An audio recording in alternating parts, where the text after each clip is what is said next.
What's up, everyone? You're here with DC Figure Line, and I bring you guys DC Multiverse figure reviews to give an inside look before you buy or are interested in the character.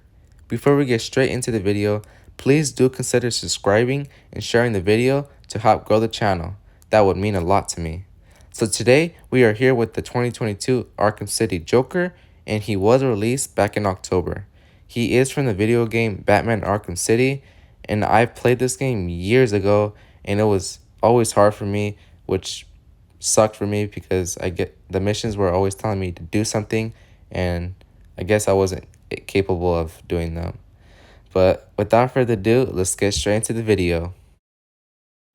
Joker Arkham City is out of his box, and he comes with a sword, which is the same sword that was in the Razago wave, but I do like the clean and sharp edges here, and I like the little lion or fox that's implemented on the handle.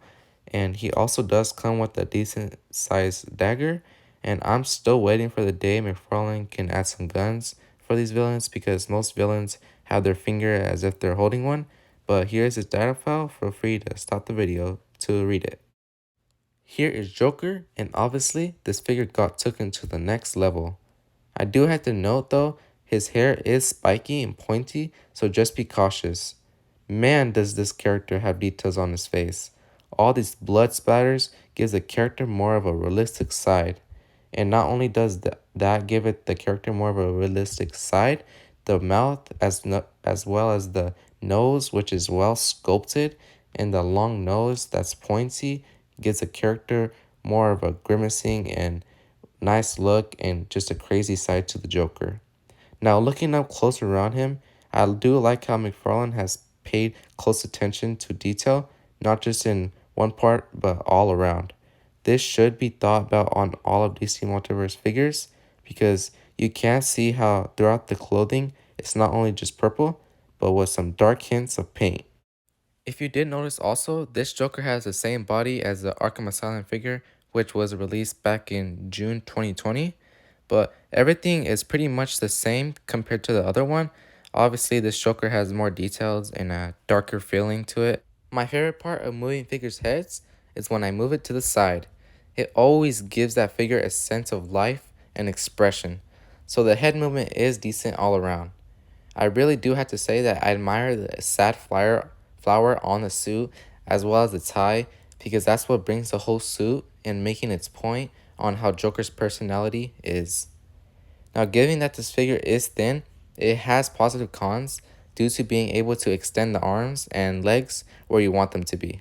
Joker's torso can go about halfway forward, and going backwards it can stretch really far. I did happen to notice that he has some type of mechanism underneath his suit, but I'm not complaining at all, because it's way better than an empty torso like some other McFarlane toys have. So I'm curious to see how you guys like this figure. Drop a comment down below if you guys have this figure or consider this your favorite Joker so far.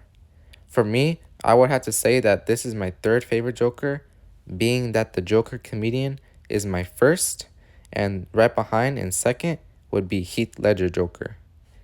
When you do need to lock the knees backwards, you're going to have to move a little piece of the suit so it can fully lock. Overall, the legs and double jointed knees are highly articulated, and going on to the foot movement, it is not so great due to the pants limiting some side movability. I had to mention Joker's hands because I'm not too sure if McFarlane intended on making his fingers crossed over another, but when you do try to move the hands, be careful and subtle with it, because when moving it inwards, it looks as if it's going to break and pop off. So just be aware of that. And the wrist movement can only go left and right, due to if you try and put the wrist forward, it's probably going to pop off most likely. Here is Joker with his sword and dagger, and they fit nice and snug in his hands, which is perfect because I wouldn't want them to be falling off. Moving on to the comparison part of the video, Joker is in the middle of some other gaming figures, Arkham Batman on the left and Red Hood on the right. I'm quite surprised that Batman is on the smaller size. I did have to put a DC base for Batman because it's a real pain to get him standing on his own. Last but not least, we have some other DC Multiverse figures next to Joker. To give an idea of how well he fits in with some other DC Multiverse figures, on the left of him, Michael Keaton Batman and The Flash. On the right of him, we have Captain Atom and Aquaman. That's going to wrap up the video, everyone. Thank you for sticking around, and hit that like and subscribe button so that you can help contribute on growing this channel with me. Link will be in the description if you want to grab them. I'll see you guys in the next video.